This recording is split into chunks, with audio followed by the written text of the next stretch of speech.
But I think it's fairly amazing the backwards compatibility that they've tried to build into this, as they're really racing ahead with very, this phone is very, very different than the one before it, and the one after this is going to have even more capabilities and even more better power consumption characteristics, a much more powerful chip, lots of different camera things. The fact that the new software can run on the old phones is a very big technological challenge. I think it is actually interesting looking at this sort of slightly upside down.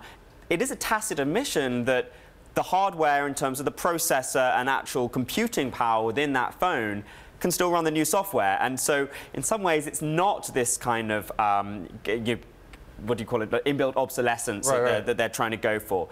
And actually that might create a problem for Apple, because one of the reasons the stock is so high this year is because investors are looking towards this super cycle. Now, if say there are 150 million iPhones affected by this out there, and 1/3 of those phone owners decide to replace the batteries so their phone can still perform well with the new operating system, well, that does beg the question, does that mean they won't go for an iPhone 10 or an iPhone 8? Will it affect the ability to hit that super cycle? And we've seen the time in which people replace their devices stretching out longer and longer, not just phones, but phones, tablets, and computers. And like iPhone 6 was very much the sweet spot. Those were the guys that are those were the owners who are being targeted by the new phones, the iPhone 10s, because it's 2 or 3 years ago. Right, and there's a belief there would be a big upgrade cycle with this iPhone 10. I say this, absolutely. I have the iPhone 10.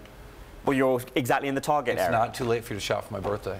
Well, New Year's Eve presents, I guess. That's fine. You don't have to wait. You can go out right now. But I mean, this is the thing. I'll do the rest of the segment by myself. If you run to the Apple Store, you're not going to do that. Yeah, I mean, I think I can't get to Union Square that quickly. All right, fine. No, but this is exactly the thing, though. 2 years was the classic upgrade cycle. Now it's extended to 3 years, and the iPhone 6 came out in 2014, so it's very much in that sweet spot. It's also interesting what a big product refresh they had this year with the phones, the watch, and the AirPods. Yes, and actually, as a consequence, we did see growth across all of their hardware product categories, and that hasn't happened, or certainly didn't happen last year. We're probably going to see more refreshes. Tablets too? We did not see new iPads this year, but we had the iPad Pro, of course. Right. The iPad Pro came out, which was, crazy expensive iPad coming out of the top beautiful. Line. Yeah, I mean, I was a guy sitting across me in a plane with one the other day, and it's just the quality. Were his elbows extending out into your area as well? He's a big piece of kit. I'm a big kid and sitting in an airplane seat. You better keep your elbows to yourself. You get the business class seats. Both sides.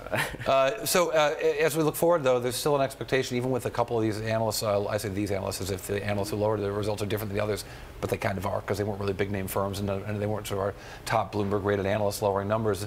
Still an expectation of 10% year-over-year revenue growth for Apple in Q4, which concludes this week. It's interesting the kind of relativism we have when we're talking about Apple. Apple is still growing at a hell of a pace. It's just that pace is slightly slower than it was 2 or 3 years ago. That's why when people talk about a super cycle, they're looking for a repeat of what happened back in 2015 or 2014 as well. Right. So it's still growing, just not perhaps as fast as it was a few years ago.